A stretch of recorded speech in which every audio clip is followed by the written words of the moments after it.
ರಾಜ್ಯದಲ್ಲಿ ಕೊರೋನಾ ಸೋಂಕಿನ ತೀವ್ರತೆ ಹೆಚ್ಚಾಗ್ತಾ ಇದ್ದು, ಈ ಕುರಿತು ದಕ್ಷಿಣ ಕನ್ನಡ ಜಿಲ್ಲೆಯಲ್ಲಿ ತೆಗೆದುಕೊಂಡಿರುವ ಮುಂಜಾಗ್ರತಾ ಕ್ರಮಗಳ ಬಗ್ಗೆ ನಿನ್ನೆ ಸಭೆ ನಡೆದಿದೆ.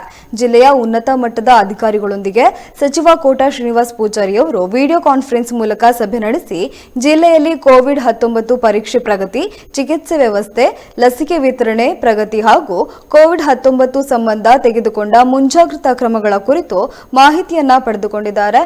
ಜೊತೆಗೆ ಬೇಸಿಗೆ ಕಾಲದ ಕುಡಿಯುವ ನೀರಿನ ವ್ಯವಸ್ಥೆ ಮತ್ತು ಅಕಾಲಿಕ ಮಳೆಯಿಂದ ಉಂಟಾದ ಹಾನಿಗಳು ಮತ್ತು ಪರಿಹಾರ ಕ್ರಮಗಳ ಕುರಿತು ಕೂಡ ಈ ಸಂದರ್ಭದಲ್ಲಿ ಚರ್ಚಿಸಲಾಯಿತು.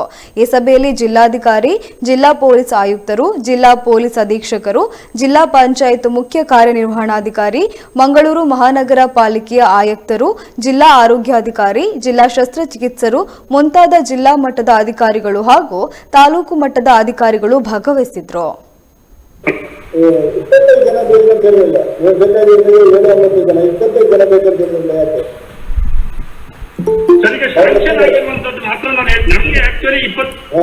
ಅವಶ್ಯಕತೆ ಇದೆ. ಹಾಸ್ಪಿಟಲ್ಗಳಲ್ಲಿ ಔಟ್ ಪೇಷಂಟ್ ತುಂಬಾ ಜಾಸ್ತಿ ಇರೋದ್ರಿಂದ ಒಂದು ಆರೋಗ್ಯ ಮಿತ್ರ ಸಾಕಾಗುತ್ತಿಲ್ಲ ಸರ್. 7 ರಿಂದ 3 ಜನ ಆರೋಗ್ಯ ಮಿತ್ರ ಬೇಕಾಗತ್ತೆ. ನಾಳೆ ನಾವು 10 ಗಂಟೆಗೆ ಎಲ್ಲ ಮೆಡಿಕಲ್ ಕಾಲೇಜಿನ ಆಸ್ಪತ್ರೆಯ ಮೆಡಿಕಲ್ ಸೂಪರಿಂಟೆಂಡೆಂಟ್ಸ್ಗಳು ಮತ್ತೆ ಮೋರ್ ದೆನ್ ಒಂದು 15 ರಿಂದ 20 ದೊಡ್ಡ ನರ್ಸಿಂಗ್ ಹೋಮ್ಸ್ಗಳ ಅಡ್ಮಿನಿಸ್ಟ್ರೇಟರ್ಸ್ಗಳನ್ನ ನಾಳೆ ಕರಿತಾ ಇದ್ವಿ. ಅವ್ರಿಗೆ ಕ್ಲಿಯರ್ ಕಟ್ ವಾರ್ನಿಂಗ್ ಹೇಳ್ತಾ ಇದ್ವಿ. ಜೊತೆಗೆ ನಾವು ಲಾಸ್ಟ್ ಇದ್ರೊಳಗಡೆ ಮಾಡಿದಾಗ ಏನು ಒಂದೊಂದು ಹಾಸ್ಪಿಟಲ್ಗೆ ಒಬ್ಬೊಬ್ರು ನೋಡಲ್ ಆಫೀಸರ್ನ ನಾವು ಹಾಕಿದ್ವಿ ಸರ್.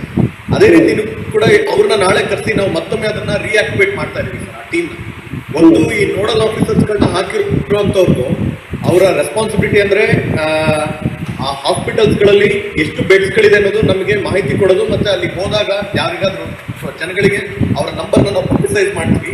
ಯಾರಿಗಾದ್ರೂ ಅಲ್ಲಿ ಹೋದಾಗ ಏನಾದರೂ ಪೇಮೆಂಟು ಅಥವಾ ಅಲ್ಲಿ ಅಡ್ಮಿಷನ್ ಬಗ್ಗೆ ಏನಾದರೂ ಸಮಸ್ಯೆಗಳಿದ್ರೆ ಆ ನೋಡಲ್ ಆಫೀಸರ್ಗಳ ಮುಖಾಂತರ ನಮ್ಮ ಗಮನಕ್ಕೆ ತರ್ಬೋದು.